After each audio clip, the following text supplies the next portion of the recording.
The feed crackled to life not with an image but with the dry, augmented voice of a man who had seen too many galaxies burn. It was a voice stripped of warmth, polished smooth by centuries of duty and the cold logic of necessity. My designation is Lord Inquisitor Valerius of the Ordo Xenos. My subject a paradox that has plagued the Imperium of man since the first stars were charted by our ancestors, the greenskin, the orc. To speak of containing this species is to fundamentally misunderstand its nature. You do not cage a hurricane.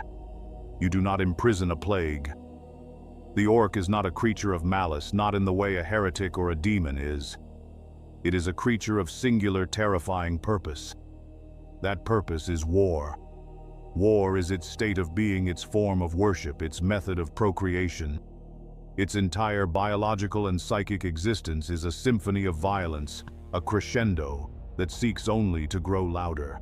For 10,000 years, the Imperium has tried to apply logic to this biological battering ram. We have established penal colonies on worlds of crushing gravity, hoping to sap their strength. They grew stronger. We have marooned them on asteroids locked in frozen airless void, hoping to suffocate their spirit. They learned to thrive in the vacuum, turning their prison into a pirate fleet. We have built fortresses of adamantium and plascrete staffed by the finest regiments of the Astra Militarum, believing we could hold them. In every instance, we were wrong. These prisons did not contain the orcs. They merely became crucibles. They became proving grounds where the strongest rose, where the cleverest learned new tricks, where the latent energy of their collective consciousness, the Wa, could fester and grow shielded from our immediate sight. Every breakout was not merely an escape.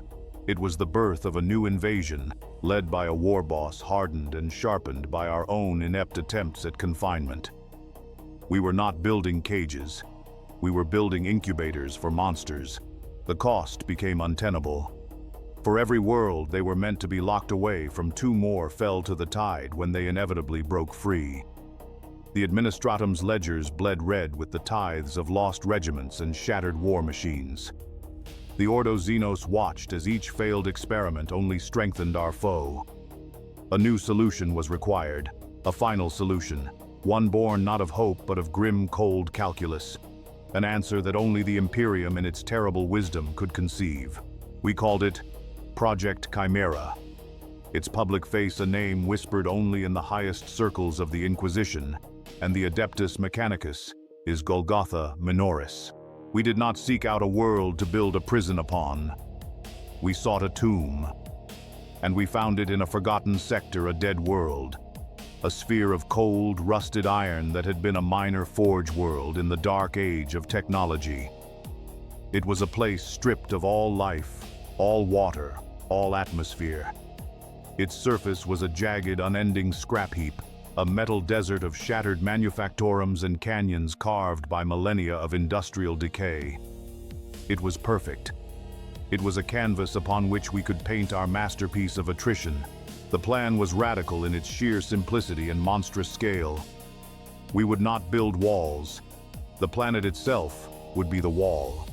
We would not install guards. The prisoners would be their own guards. Golgotha Minoris was not designed to hold orcs. It was designed to consume them.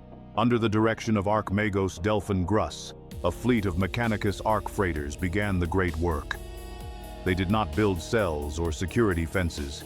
They installed gravity plates to hold a thin, breathable atmosphere. They seeded the metallic dust with hardy, fast-growing fungal spores, the very source of the orcoid ecosystem. And then, they began the harvest. Across a dozen war-torn sectors, captured orc tribes were not culled but collected. War bosses, Knobs, Boys, Gretchen, all were taken alive, frozen in stasis fields, and transported to the Golgotha system. Here is the genius of our grim design. Golgotha Minoris is a self-perpetuating abattoir. The captured greenskins are dropped onto its surface from low orbit, a rain of violent potential. Periodically, our ships in high orbit, like indifferent gods, drop gifts onto the planet below. Not food, not resources, but scrap metal, broken weapons, depleted power cells. just enough to give them something to fight over, just enough to ensure that no single tribe can ever gain total supremacy. We encourage the constant, brutal, meaningless infighting that is their nature. We stoke the fires of their aggression, but we deny them a true enemy. We deny them the unity of a Wa. They are trapped in a cycle of their own, making a planetary-scale brawl with no purpose and no end. This is the ultimate expression of imperial pragmatism. We have accepted the truth: an orc cannot be broken. It cannot be rehabilitated. It cannot be contained. It can only be directed, and we have directed them upon themselves. Golgotha Minoris is our answer to an endless tide of violence. A prison designed not to hold its inmates, but to ensure they methodically, brutally, and eternally annihilate one another. It is the final solution for a problem that has no end. Or so we believed. Chapter 1. The Hunt for Da Unstoppable. Before he was a prisoner, he was a king of rust and fire and glorious deafening noise. Warboss Grakfang Da Unstoppable his name, a guttural roar across the scarred plains of Armageddon Secundus.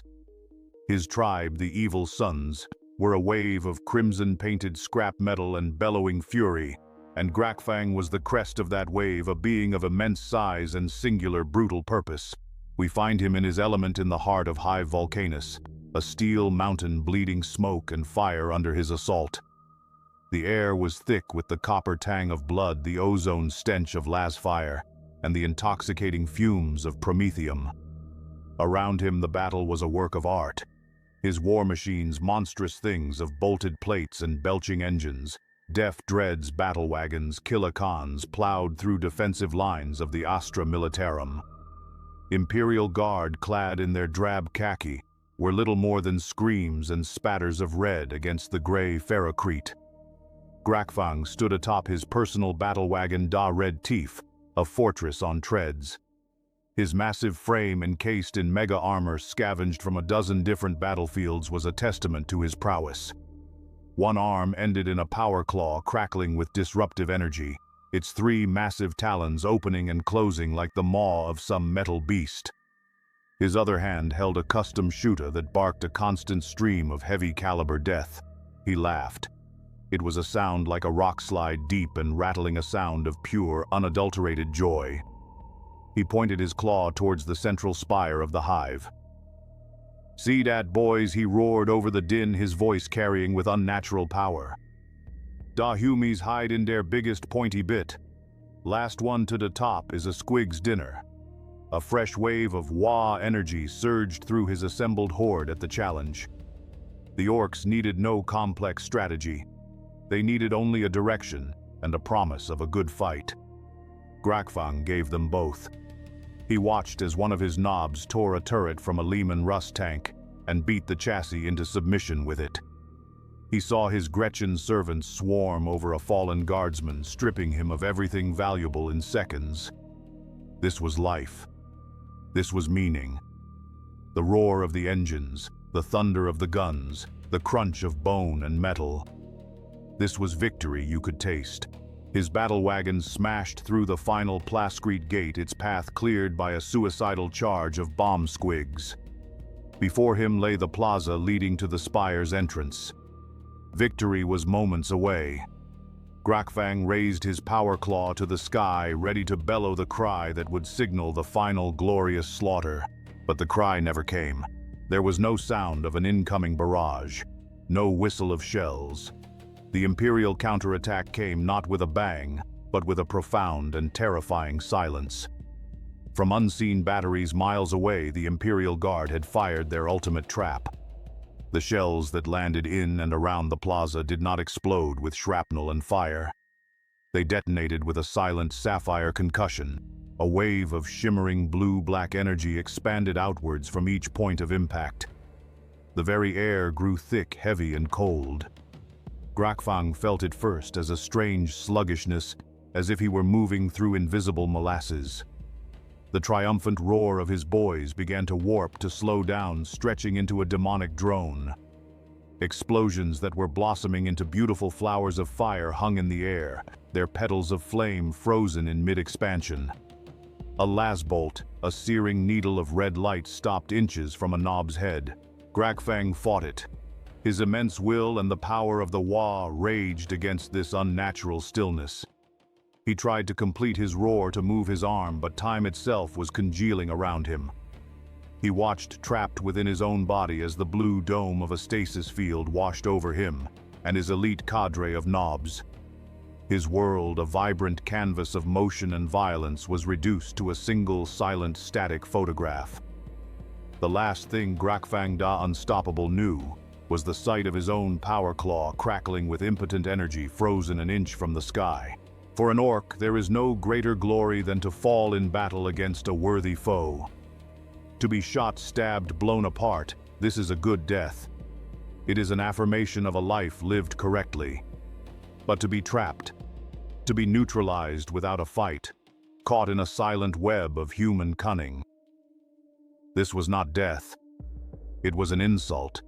It was a humiliation that burned colder and deeper than any plasma fire, a violation of his very being. The unstoppable had been stopped, not by force but by a trick. And in that frozen moment, a new and terrible seed was planted in the heart of the war boss, a cold, patient rage that would wait an eternity for its chance to bloom. Chapter 2. Welcome to Golgotha Minoris.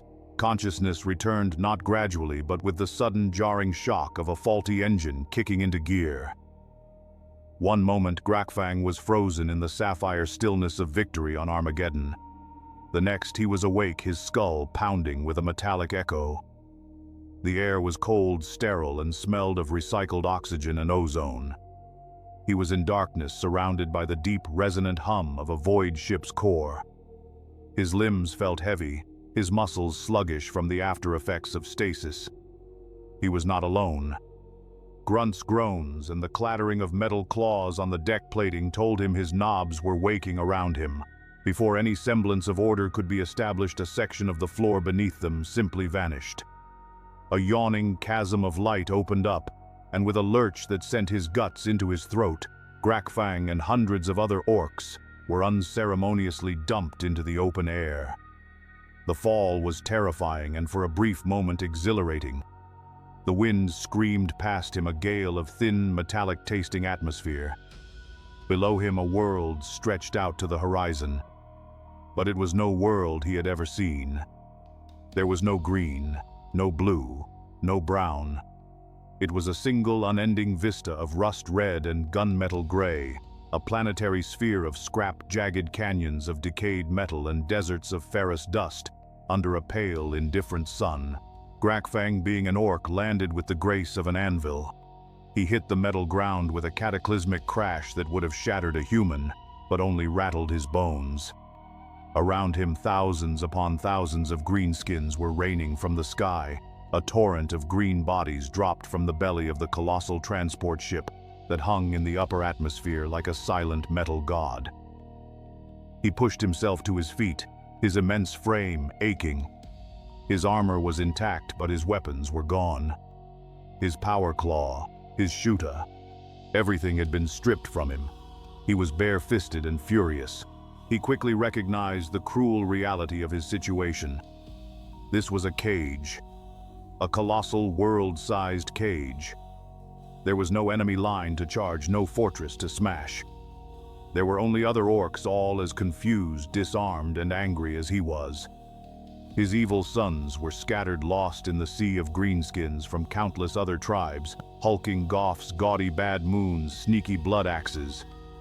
It was a powder keg of orc aggression with no one to fight but each other. As if on cue, a new set of objects began to fall from the sky, tumbling end over end from smaller cargo ships that detached from the mothership. They weren't orcs this time. They were massive containers that burst open mid-air, showering the landscape with their contents. It was scrap. Twisted girders, sharpened plates of metal, rusty pipes, lengths of chain, busted engine blocks. And among the junk, crude functional weapons, choppas with rough edges, sluggas with limited ammunition, stick bombs with unreliable fuses. It was a deliberate act of provocation, a calculated gift of violence. The effect was immediate. A nearby Goff knob, a mountain of muscle and scars, bellowed and charged the nearest pile of debris, grabbing a hefty metal pipe. A bad moon with a greedy glint in his eye lunged for the same pipe. The two collided in a flurry of fists and teeth. Within minutes, the entire plane had devolved into a chaotic, multi-sided brawl. Orks fought and died for the privilege of holding a slightly sharper piece of metal than the next git. Grakfang watched the madness unfold, a cold knot tightening in his gut. He took his share of the spoils, his sheer size and simmering menace enough to make lesser orcs think twice about challenging him. He cracked skulls and took what he wanted, but the thrill was absent. The joy was gone. On Armageddon, every blow he struck was to tear down an empire, to claim a world. Here, the fighting was hollow. It was a squabble over garbage orchestrated by unseen zookeepers. He looked up at the ships in the sky, silent and watchful. They were not fighting him. They were feeding him just enough to keep him busy. He looked at the orcs, battling around him, his own kind, killing each other for the amusement of their captors. There was no purpose. There was no escape. There was no great wah to be had. This was not a war. It was a playground, and the toys were designed to break the players. Golgotha Minoris was not a prison. It was a monument to meaninglessness. Chapter 3. The Law of the Strongest. The first cycles on Golgotha Minoris were a blur of pure Darwinian survival. Time had no meaning, marked only by the periodic gifts from the uncaring gods in the sky and the shifting tides of power on the scrap plains below. War bosses rose and fell with breathtaking speed. An orc who declared himself king of a mountain of rusted girders at dawn would be a dismembered corpse by midday, his kingdom dissolving back into chaos as his killers turned on each other for the choicest bits of his war gear. Alliances were formed over a shared piece of scrap and broken moments later over a better one. There was no strategy, only opportunism. There was no glory, only the next brutal second. Grakfang stripped of his tribe, and his iconic war gear was reduced to his most basic form, a brutally effective killing machine. He was a phantom of rage moving through the chaos. He did not seek to rule. He sought only to endure his mind, a cold fire of humiliation from his capture. He fought with his bare fists, at first his knuckles turning the rusted metal of his opponent's helmets into concave wreckage. He moved with a purpose that stood in stark contrast to the headless frenzy around him. He wasn't fighting for a bigger choppa. He was fighting to stay alive, and every orc he crushed was another whetstone upon which he sharpened his hatred for this place. One encounter crystallized the sheer futility of it all. Grakfang had spotted a crude but effective weapon, a long, jagged shard of adamantium plating, likely from the hull of a wrecked Imperial vessel. It was being held by a hulking knob from some unknown tribe, a braggart who stood on a pile of debris, bellowing his own greatness to anyone foolish enough to listen. In a real war, Grakfang would have respected his strength, perhaps even sought to recruit him after a proper thrashing. Here, the knob was just an obstacle, his posturing an irritating noise in the grand, silent prison. Grakfang didn't challenge him with a roar. He stalked him. He used the shifting battlefield of brawling orcs as cover, circling the braggart's perch. He waited until the knob was distracted, swatting a smaller orc away, and then he struck. He surged up the debris pile, his powerful legs propelling him forward. Before the knob could even turn, Grakfang's hands were around his throat. It was not a duel. It was an execution. He lifted the larger orc off his feet, ignoring the flailing fists, and with a single brutal wrench, snapped his neck. The braggart fell lifeless. Grakfang picked up the adamantium shard. It felt solid, balanced, a good weapon. He had won, but as he stood there over the corpse of his foe, he felt nothing. There was no thrill of victory, no surge of wah energy. On Armageddon, a victory like this would have been met with the roaring approval of his boys, a step closer to total conquest. Here it was just quiet. Another orc was dead. He had a better piece of scrap. The uncaring sun beat down. Nothing had changed. The victory was utterly, profoundly meaningless. It was this hollowness, this emptiness, where the joy of battle should have been, that finally broke through his rage. He looked away from the dead knob, his gaze drifting across the endless expanse of his prison. He saw the cycle, the drop, the fight, the death, the rust. They were just creatures in a terrarium prodded into pointless violence by their keepers. His eyes lifted to the sky past the thin chemical haze of the atmosphere. He saw them, the Mechanicus vessels hanging in the void. They were small, distant, silent, but their presence was overwhelming. They were the source of the scrap. They were the ones who had put him here. They were the wardens, the zookeepers, the gods of this pathetic metal hell.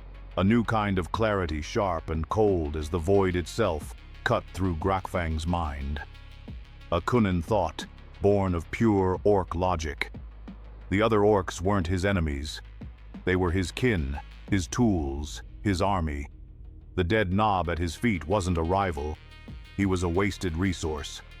The true enemy, the one worth fighting, the one that could provide a real fight, was not on this planet at all. It was above them. The enemy was the cage itself. The war was not about who could be the biggest git on the scrap pile. The war was against the creators of the pile. In that moment, looking up at the silent stars, Grakfang the Unstoppable stopped surviving and started planning. A real wah began to smolder in his mind. A wah, not of conquest, but of liberation. Chapter 4. Day biggest git is day boss. The shift in Grakfang's demeanor was as subtle as a tectonic plate, grinding into motion, and just as powerful. He was no longer a ghost of vengeance haunting the edges of the brawls. He became a presence. His earlier fights had been acts of survival. Now they were declarations of intent. He moved with the heavy certainty of a true war boss, and the aimless, scattered orcs began to take notice. An orc doesn't recognize a complex political ideology, but it recognizes strength. And Grakfang was radiating strength of a kind, not seen on this planet before. Not just the brutal strength of a killer, but the focused power of purpose. His first task was to reclaim his own. The evil Suns were scattered across the scrap plains, leaderless, fighting in disorganized pockets, or absorbed into other mobs. Grakfang began the great gathering. He hunted for the telltale signs of his tribe, a flash of faded red paint on a shoulder plate, a particular type of jagged glyph scratched into a helmet, the familiar cackle of a Gretchen who had once polished his boots. He found them one by one, two by two. He didn't just command them to follow. He gave them the one thing they had lost, a reason to fight. He found Krog, his old banner-bearer, fighting a losing battle against 3 larger orcs over a busted generator. Grakfang intervened not with a wild charge, but with a calculated strike. He crippled the largest of the 3 with a thrown piece of scrap to the knee, then shattered the skull of the second with his adamantium shard before the third could even react. The survivor fled. Grakfang hauled Krog to his feet. "You've gotten slow," Grakfang grunted. Krog, battered and bleeding, looked at his war boss with awe. "Boss, you're big again." It was true. The rekindled fire of the Wa was already starting to work its strange biological magic on Grakfang. He seemed larger, his muscles denser. "We ain't fightin' for scrap no more." Grakfang declared, his voice a low growl that resonated with power. "We're fightin' to get out. We're fightin' for a real way. Spread the word. Find the others. Day Unstoppable is back." The news spread like wildfire. To these hopeless orcs, the idea was so audacious, so magnificently insane, that it had to be true. An orc could understand being beaten. An orc could understand dying. But an orc could not deep in its soul understand a fight with no prize. Grakfang offered them the ultimate prize, a war against the entire universe that had caged them. His first major test came in the form of Scabgoots, a cunning war boss of the Blood Axe's tribe who had carved out a respectable territory for himself. Scabgoots was cunning by Orc standards, using ambushes and tricks. He saw Grakfang's growing army as a threat and sought to eliminate him. He sent a challenge, a one-on-one fight in the Bone Canyon, a narrow chasm littered with the skeletons of wrecked vehicles. The winner would take all. Grakfang accepted, but he had learned from his capture on Armageddon. Brute force was not the only tool. On the day of the duel, Scabgoots and his followers waited in the canyon confident. Grakfang arrived seemingly alone, walking into the middle of the chasm. Scabgoots laughed. "Just you, Grakfang, I heard you was building an army. Don't need an army to crush a sneaky git like you." Grakfang roared back, playing the part of the arrogant brawler. As Scabgoots charged forward, Grakfang stomped his foot down hard. It was a signal. High above on the canyon rims, his newly reassembled evil sons pushed massive, precariously balanced piles of scrap metal over the edge. It wasn't a subtle trap. It was an avalanche of rusted, jagged death. Scabgoots looked up, his cunning expression turning to one of pure shock, as a ton of razor-sharp debris rained down upon him and his elite warriors. Grakfang easily sidestepped the main fall. The duel was over before it began. Grakfang walked over to the half-buried, groaning form of Scabgoots. He didn't kill him. He hauled him out of the wreckage. "Strength is good," Grakfang said, his voice low and dangerous. "But a proper Wa needs cunning too. You work for me now. We got bigger things to trick than each other." To the surviving Blood Axes, this was a revelation. Their boss wasn't killed. He was outsmarted and then recruited. Grakfang hadn't just proven he was the strongest. He'd proven he was the smartest.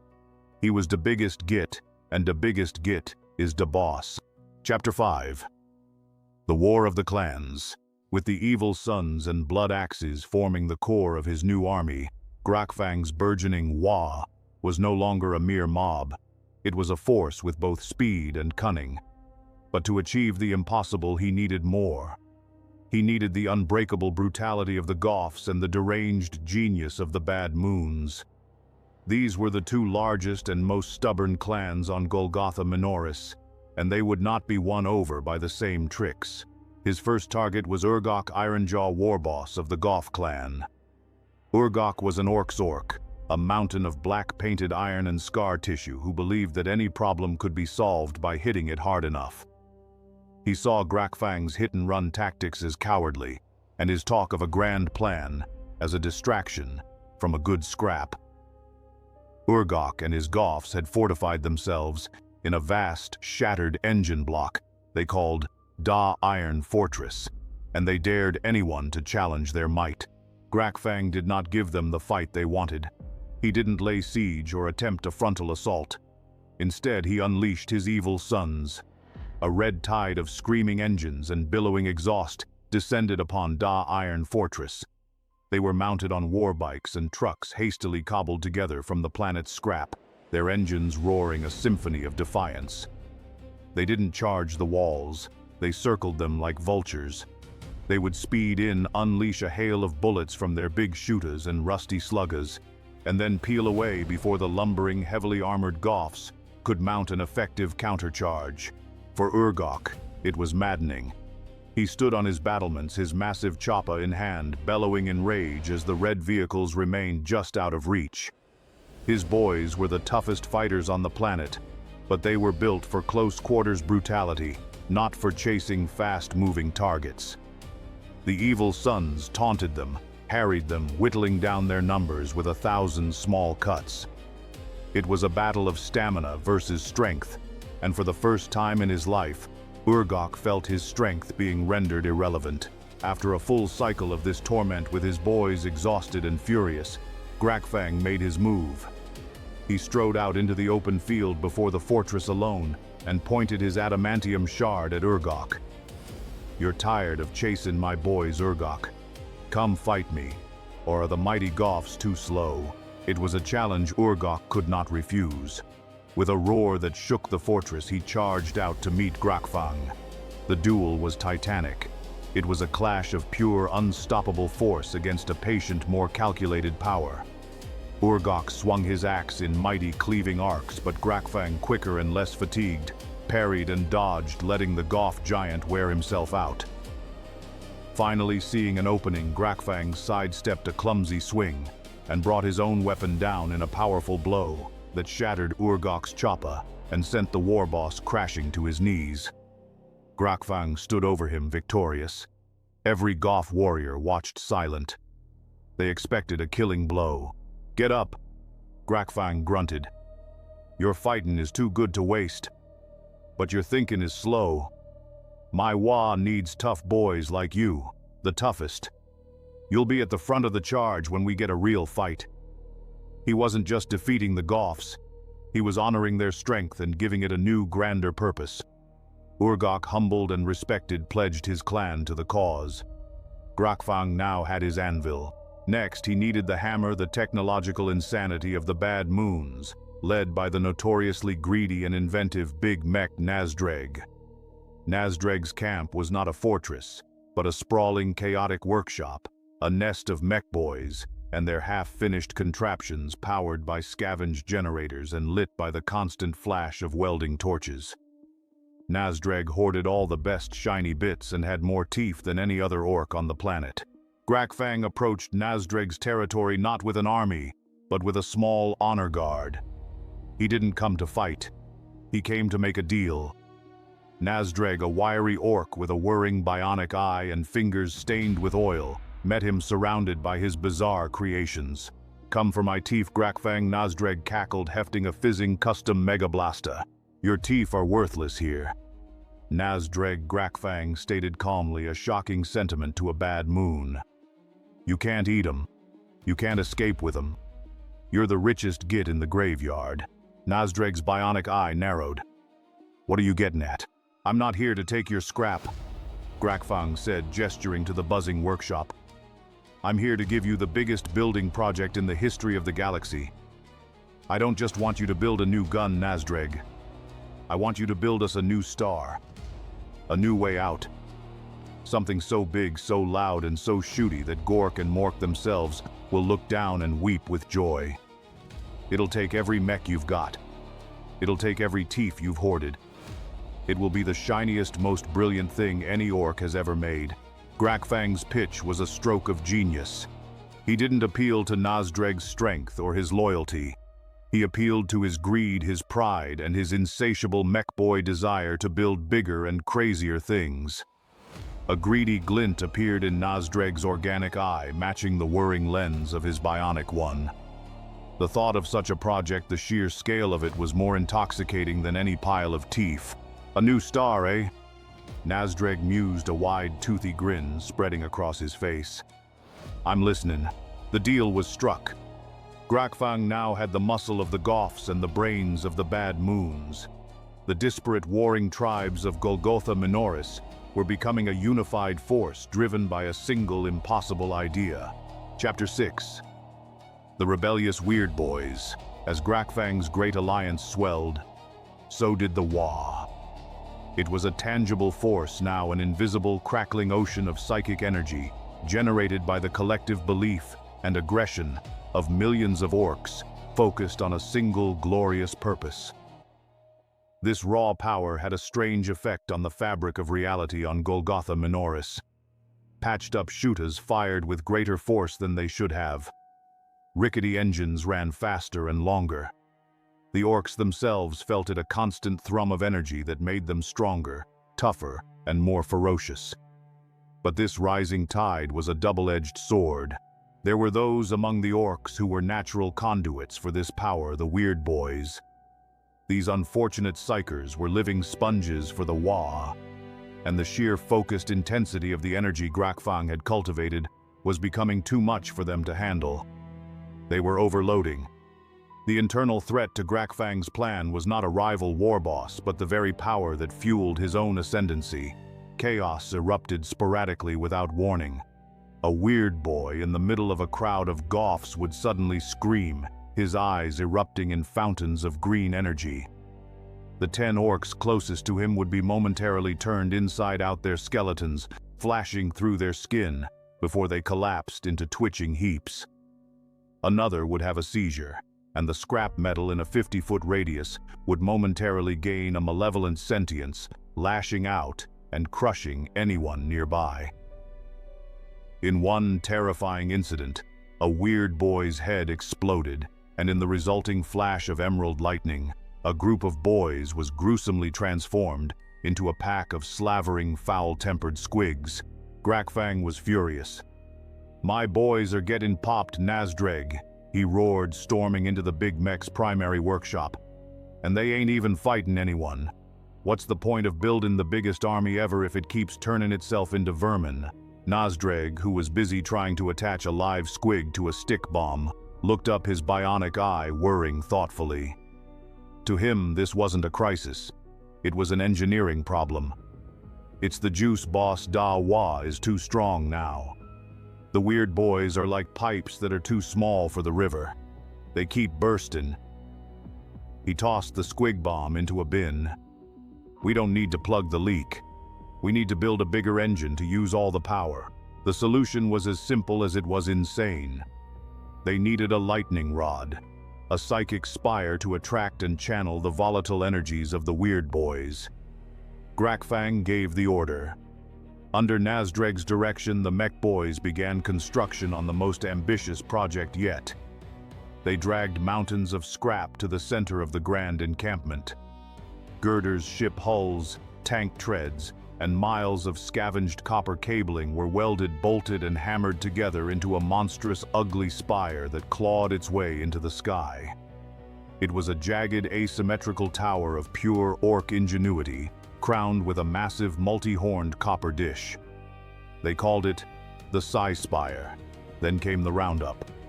Runthords, with their grabbing claws and snaring nets, were tasked with herding every weird boy in the army to the base of the tower. It was a chaotic and dangerous affair, as many of the psychers were actively leaking raw power. But eventually they were all gathered.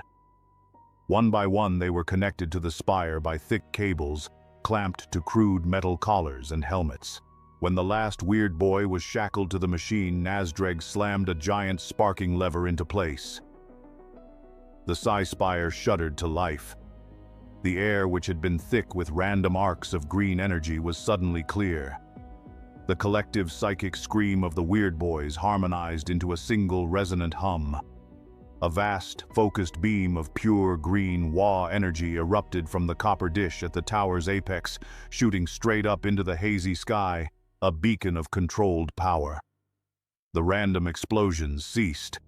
The Wa was no longer a wild storm threatening to tear them apart. It was now a focused weapon waiting to be aimed. Chapter 7. Nazdreg's insane plan. With the Wa energy now a controlled, focused torrent of power channeled through the Psi Spire, Big Mech Nazdreg found himself in a mech boy's paradise.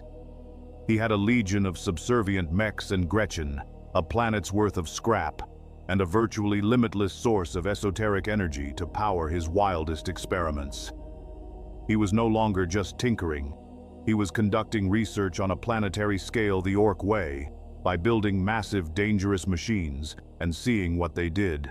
His greatest creation of this period was the Deep Smasher, a colossal drilling machine combined with the unstable warp-folding technology of a shock attack gun. Its purpose was to probe the very core of Golgotha Minoris. While other orcs saw a solid ball of metal, Nazdreg saw a giant, unopened box of toys. On its first test firing, the Deep Smasher sent a shudder through the entire planetoid, its beam punching miles deep into the metallic crust in a fraction of a second. The data that came back was to Nazdreg more valuable than all the teeth in the galaxy. He burst into Grakfang's command center, a cavern carved out beneath a mountain of fused starship engines, waving a sputtering data slate that was actively trying to set itself on fire. Boss, you ain't gonna believe it," Nazdreg screeched, his bionic eye spinning in frantic circles. Da Humies weren't just dumb. They were extra dumb. Grakfang looked up from his crude map of the prison. "What is it, Nazdreg? Did you find a stash of shiny bits?" "Better," the Big Mech cackled. This ain't just a scrap ball, it's a machine. A really old one. There's a sun under our feet, boss.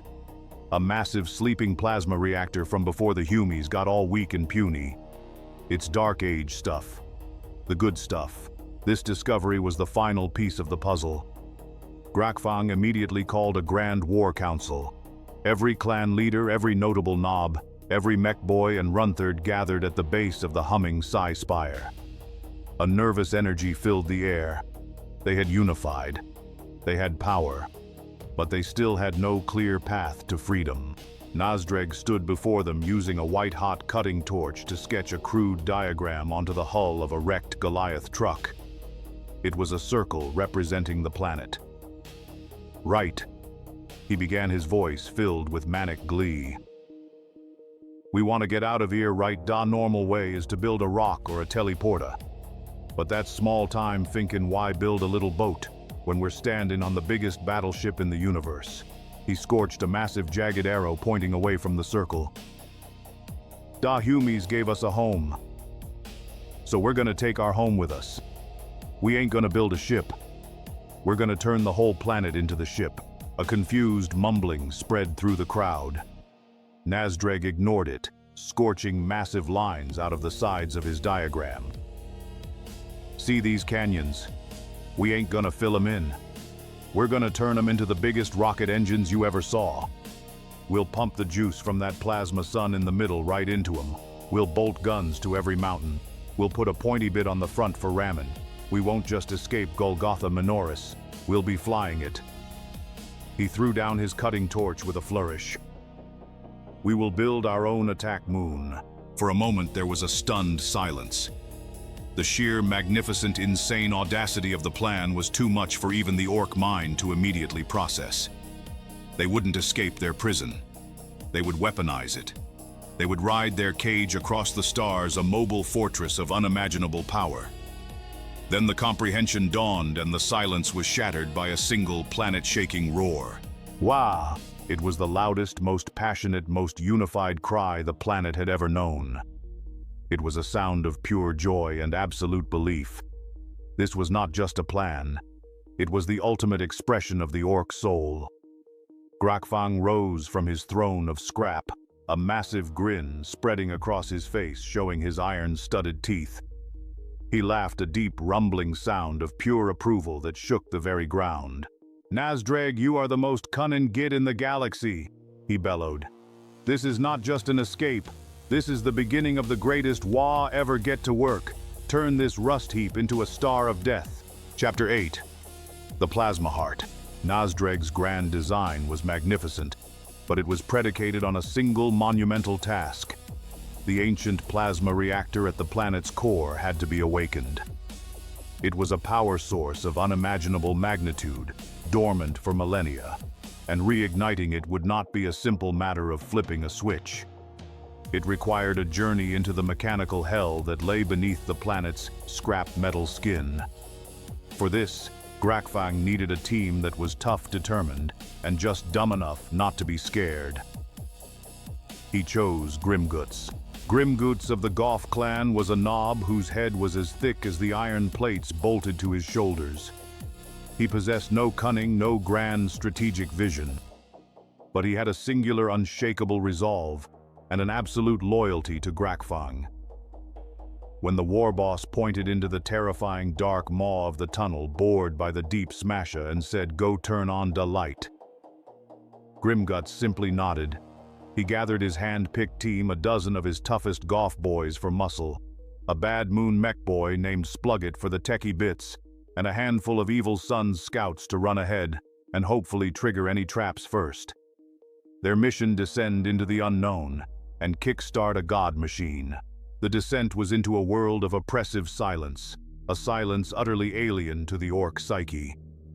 The cacophony of the surface, the roaring, the building, the fighting faded, replaced by the dripping of unseen fluids and the metallic groan of a world settling under its own immense weight. The tunnels were not the crude excavations of Orks. They were perfectly cylindrical, impossibly vast, carved by forgotten human technologies. Faded cog and skull sigils of the ancient Adeptus Mechanicus, adorned the walls, silent testaments to the planet's long-dead creators. The silence did not last. The planet's dormant immune system began to stir. Automated sentry turrets sleeping in wall alcoves for 10,000 years sputtered to life, their targeting cogitators corroded and erratic. They spat bursts of lasfire scything down two of the evil Sun's scouts, before Grimguts himself tore a turret from its mountings and beat its gun servitor to scrap. Deeper still, they encountered the things that had evolved in the darkness. Maintenance drones had become predatory skittering things of gears and sharpened rebar hunting by vibration. They swarmed from ventilation shafts, and the Orks fought a series of brutal close-quarters battles in the suffocating darkness, their choppas ringing against metal carapaces. After losing nearly half his force, Grimguts and the survivors reached their destination, the primary reactor chamber. It was a space of breathtaking scale, a spherical cavern so vast it defied belief. In its center, suspended in a web of colossal conduits, was the heart of the planet, a perfect dormant sphere of obsidian black metal, cold and silent.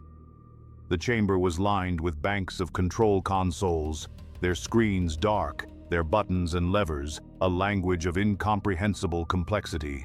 The mech boy Splugget approached a console, his single eye wide with awe. "Dis is proper fancy stuff, boss," he muttered, tapping a key. Nothing happened. He tried prying a panel off with a wrench. An electrical arc sent him flying backwards, covered in soot. Grimguts growled in frustration. "Enough finkin' Splugget, time for smashin'." He turned to his remaining boys.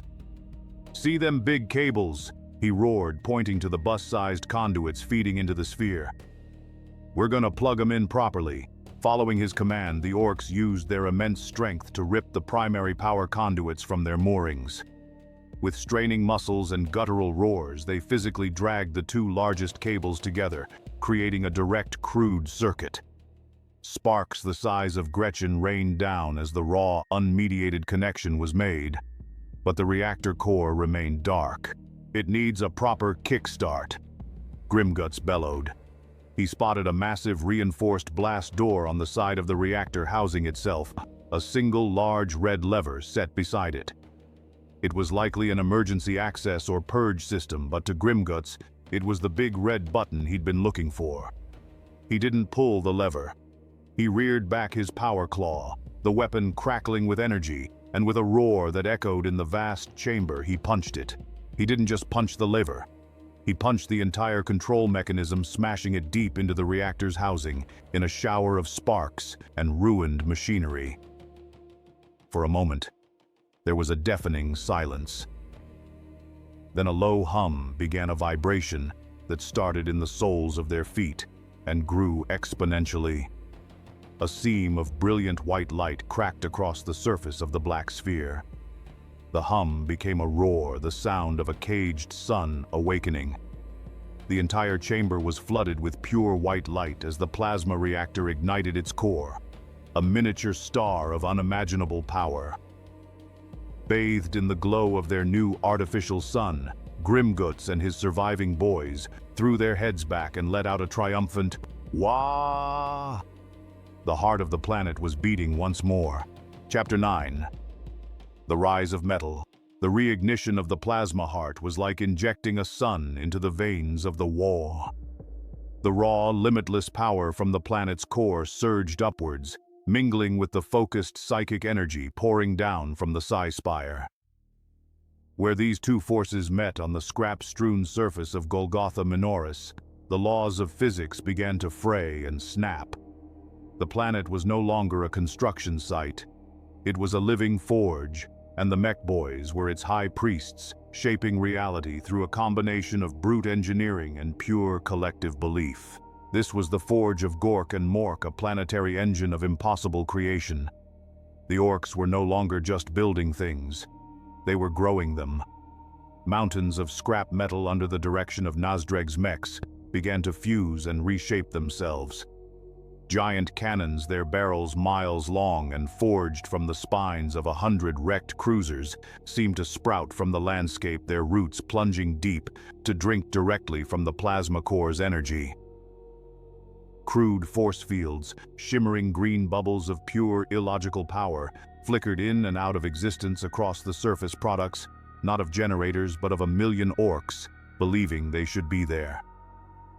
The entire planetoid was becoming a single cohesive weapon, a sphere of death adorned with guns so large they had their own weather systems. Nazdreg and his inner circle of big mechs didn't use blueprints.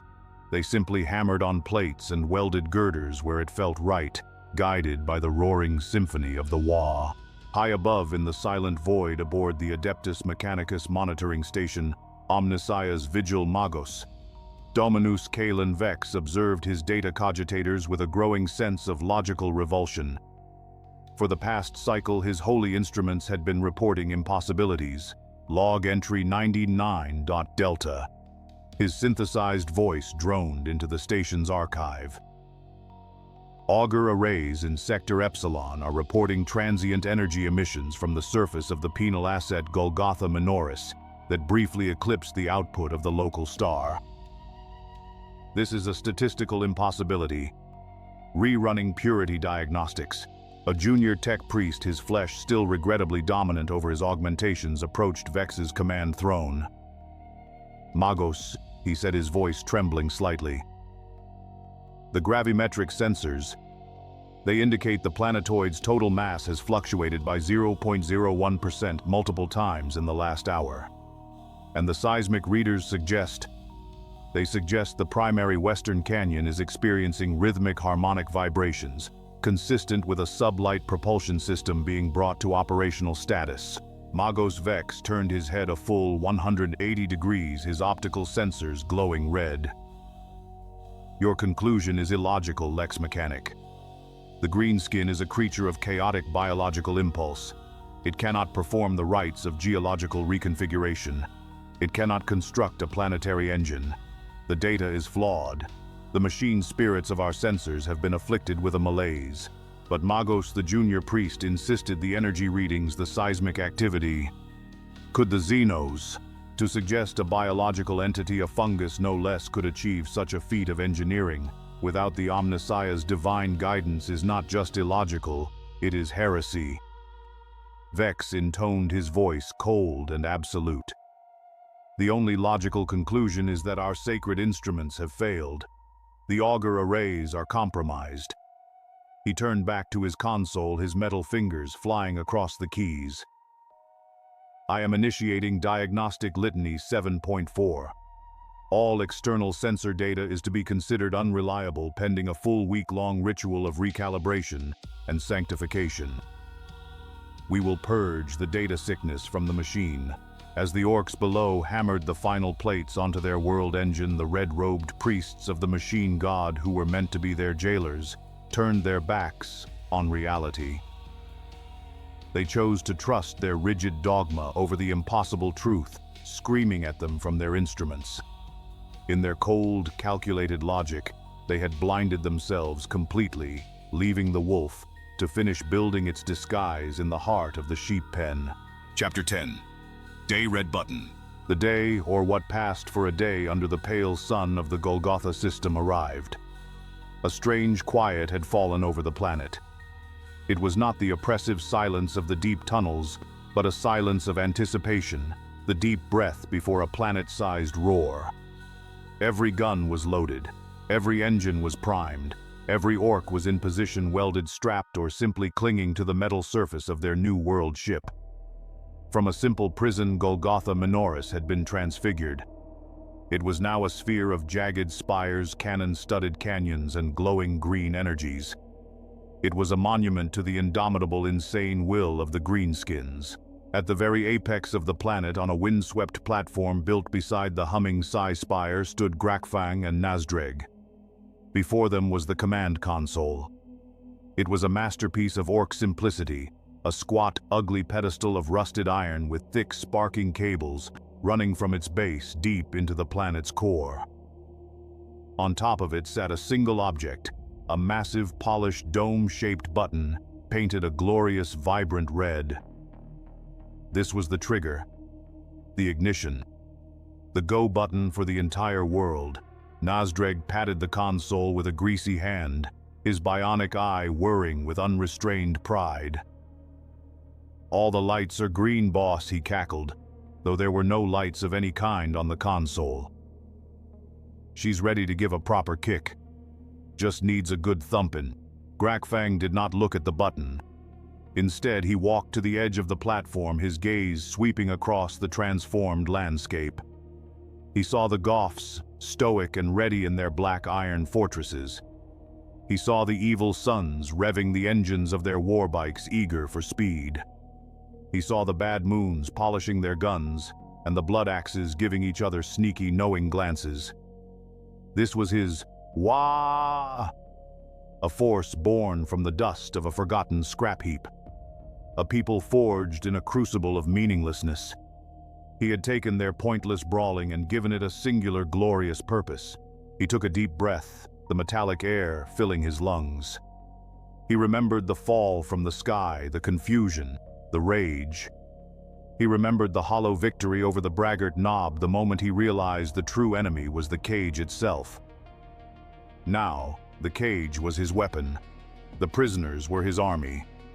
He threw his head back and unleashed the cry that had been building in him since the moment of his capture. It was not a sound made with a throat, but a psychic detonation. Wah! The cry ripped across the planet, a command that every orc heard in their very soul. And from every canyon, every spire, every scrap pile fortress, the answer came, a unified, deafening roar from millions of throats, a psychic shockwave of agreement and battle lust that rolled back up to the command spire. The entire planet hummed with the feedback loop of their collective power, eager and alive. Grakfang turned from the edge, a terrifying grin spreading across his face. He walked to the console and stood before the big red button. He looked at Nazdreg, who nodded eagerly. The time for planning, for building, for waiting was over. He raised his massive iron-gauntleted fist high into the air. The prison had become a fist, and Grakfang was about to throw the punch. Chapter 11. Ignition of the Wah. Grakfang's iron-clad fist descended. It did not press the button. It annihilated it. The crude red dome shattered into 1,000 pieces under the force of the blow, driving the contact plates deep into the console's housing with a sickening crunch of tortured metal. For one single agonizing heartbeat, nothing happened. The echoes of Grakfang's Wah faded, leaving only the hum of the Psi Spire and the thrumming of the planet's core. Then a sound began. It was not a sound that could be heard with ears alone, but a vibration that resonated in bone and steel alike. A deep, titanic groan, as if the planet itself was stirring from a billion-year slumber. The ground beneath their feet shuddered, a low-frequency tremor that grew and grew until the entire world was shaking violently. The orcs on the surface, instead of panicking, let out a collective roar of pure, savage delight. The ride was beginning. Deep within the chasms Nazdreg had designated as primary thrusters, the raw energy of the plasma core channeled by the Wah found its release. A soft blue glow emanated from the canyon depths, rapidly intensifying to a blinding white. Then, with a roar that tore the very atmosphere asunder, the engines ignited. Pillars of incandescent plasma, each one a star's heart unleashed, erupted from the planet's surface. They were not the clean, controlled jets of an Imperial starship. They were messy, violent, uncontrolled detonations of pure power, a continuous world-shaking explosion that propelled them forward. Golgotha Minoris lurched. The inertia was unimaginable. Entire mountains of scrap metal were flattened. Orks who weren't properly braced were turned into green streaks across the plains. The strain on the planetoid's superstructure was immense. The surface buckled and cracked, and great chasms opened up, venting superheated steam into the thin air. The last forgotten remnants of the original Mechanicus architecture observation towers, landing platforms, processing plants, were ripped from their foundations and vaporized in the torrent of engine wash. The final symbols of their imprisonment erased by the very act of their liberation. High in orbit, the klaxons on the Omnissiah's vigil began to shriek. The station was rocked by a sudden violent gravimetric shear. Unscheduled celestial body displacement, a junior tech priest screamed, fighting to stay at his console. Magos, the asset. It is deviating from its ordained trajectory. Magos Vex was already turning his cold logic, fighting a losing battle against the impossible data flooding his senses. The diagnostic litany was forgotten. He looked at the main observation screen, and for the first time in his long, augmented life, his cognitive processors failed. The penal world below was no longer a sphere of rust and shadow. It was a new, terrible star, bleeding fire and fury. Great cracks ran across its surface, glowing with internal energy. And it was moving. It was ascending from its orbit, clawing its way into the void with a brute force that defied every known law of celestial mechanics. It cannot be. Vex droned, his voice box skipping. The calculations are heretical. Before anyone on the bridge could process the escape, it became an attack. One of the newly formed mountains on the planet's surface split open, revealing the cavernous barrel of a planet Krumpa cannon. There was a flash of green energy, a ripple of distorted space, and something vast and dark was suddenly hurtling towards them.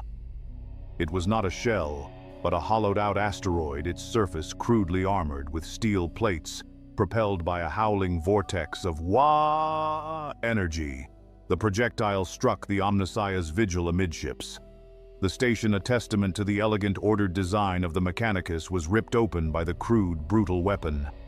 Entire decks were exposed to the vacuum.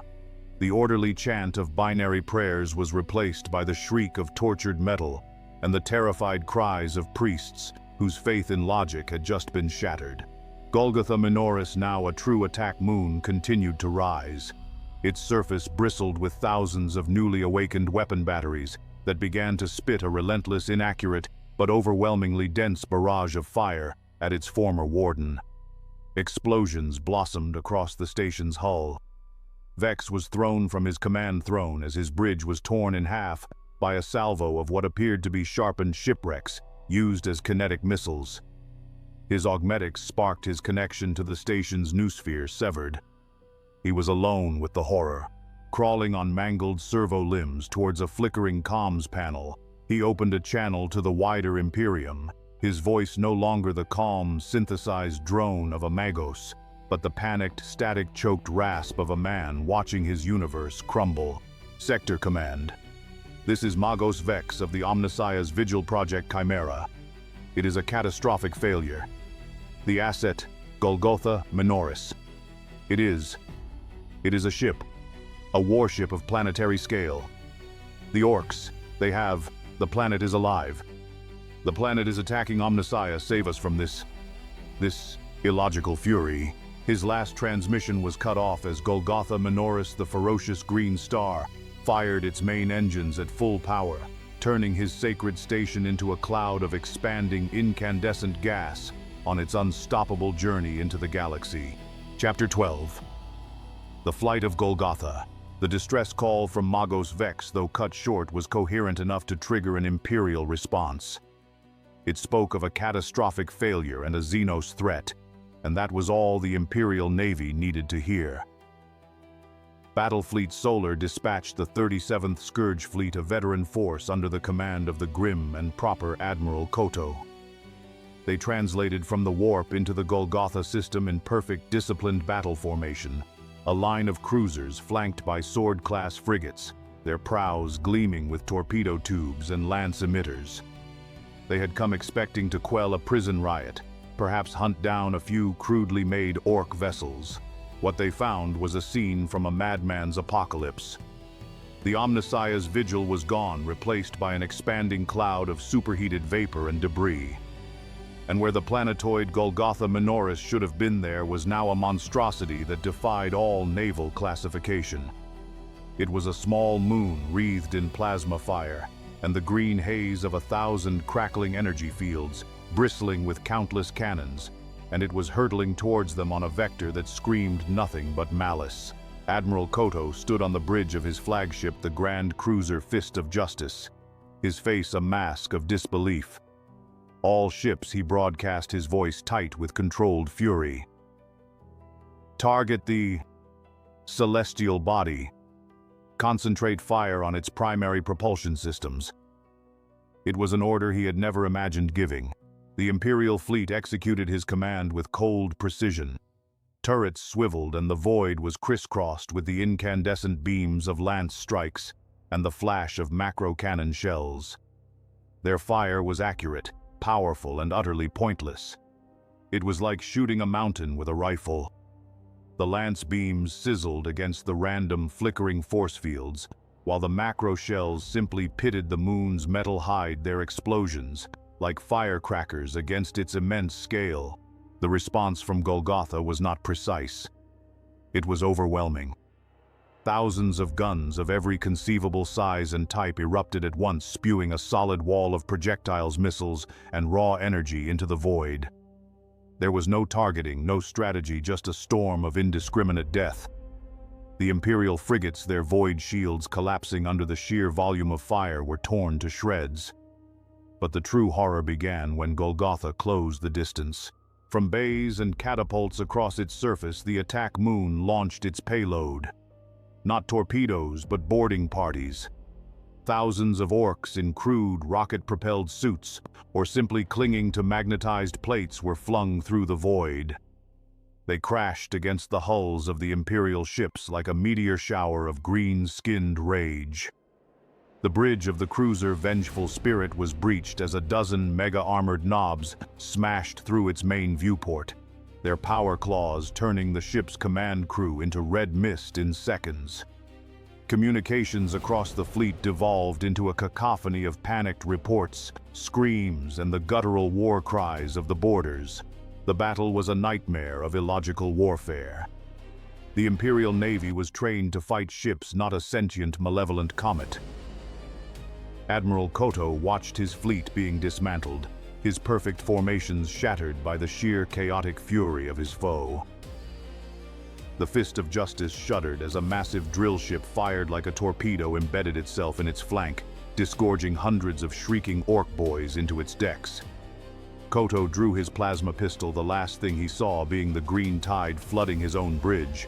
Aboard the boss's perch, Grakfang watched the last Imperial ship explode, its reactor core blooming into a silent, beautiful flower of plasma. All around him, Orks were firing their guns into the void and roaring in triumph. They had done it. They had not only escaped, but they had destroyed their jailers and a fleet of the Imperium's finest. It was the greatest victory imaginable. He stomped over to Nazdreg, clapping the big mech so hard on the back that his bionic eye popped out of its socket. "Ah, you did it, you magnificent git," Grakfang bellowed. "The best ship in the whole universe. Now point this thing at Armageddon. We owe him a proper visit." Nazdreg, fumbling to reinsert his eye, looked up at Grakfang with a nervous expression. About that boss. About the pointin' bit. What about it?" Grakfang growled. "Well," Nazdreg stammered, "I was focusing so much on the go part that I never really got round to building the steer part. Or the stop part." Grakfang stared at him, his celebratory mood evaporating. "What are you saying, Nazdreg?" "I'm saying the engines are stuck on full way," the mech admitted. "We're going fast, but I don't know where we're going.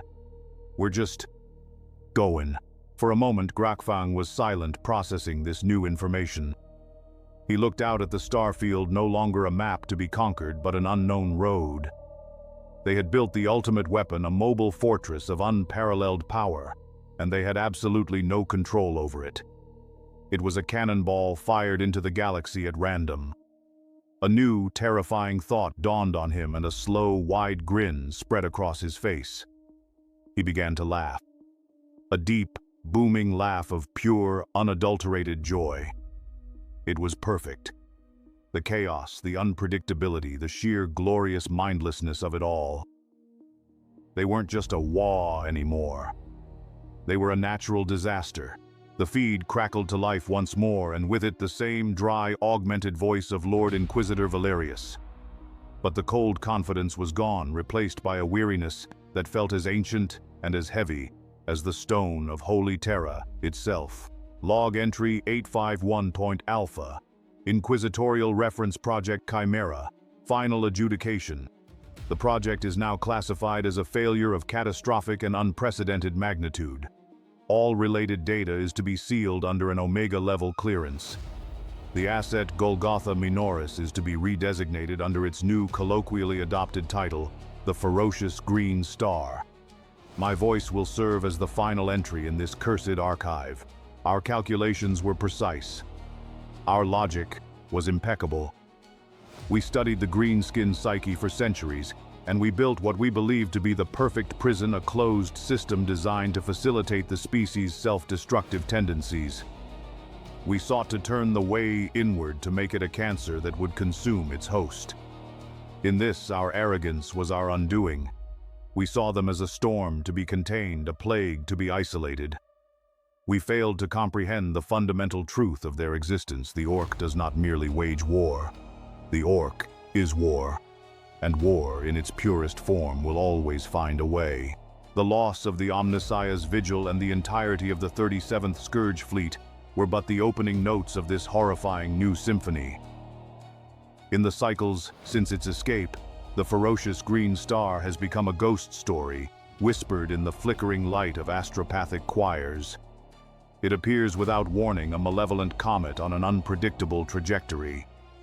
It has plowed through Imperial trade routes, shattered asteroid mining colonies, and engaged and destroyed patrols that were unfortunate enough to cross its random path. It follows no discernible course. It simply moves, a force of nature guided by nothing more than a desire for carnage. We cannot predict it. We cannot reason with it. We can only track the trail of silent, lifeless systems it leaves in its wake. The ultimate irony is the most bitter pill to swallow. Our hypothesis was that by depriving the Ork of purpose, we would break its spirit. The opposite proved true.